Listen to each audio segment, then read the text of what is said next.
The infrastructure is, quite frankly, lags behind in some areas. A new report is highlighting an old problem, Pennsylvania's aging and crumbling infrastructure. A nationwide study finds our state has some of the worst highways and bridges in the entire country. And as Chris Hoffman reports, highway advocates say one of the worst major roads in the state is right here. Now, this report comes from a national transportation research group called TRIP.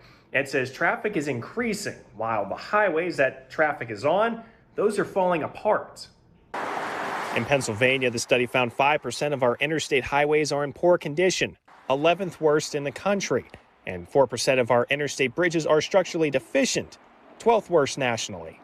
Infrastructure is not a once and done type of project, if you will. It is something that needs reinvestment and continued investment. Jason Wagner is with the Pennsylvania Highway Information Association. He says funding for highways is eroding and suggests the state should start building it back up by using the gas tax money, some of which currently helps fund state police. And we are not by any means advocating or suggesting that they get a budget cut, but we are suggesting that we find a way to fund the state police either out of the general fund or another dedicated fund for the state police. According to Wagner, that would free up about $750 million a year, which could help replace some interstate bridges.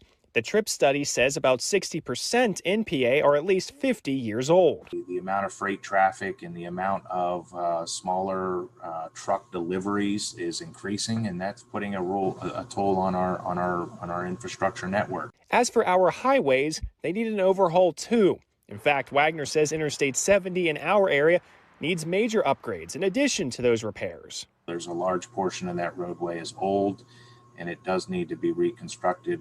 And Wagner says that should be done sooner as opposed to later, or it could be even more costly.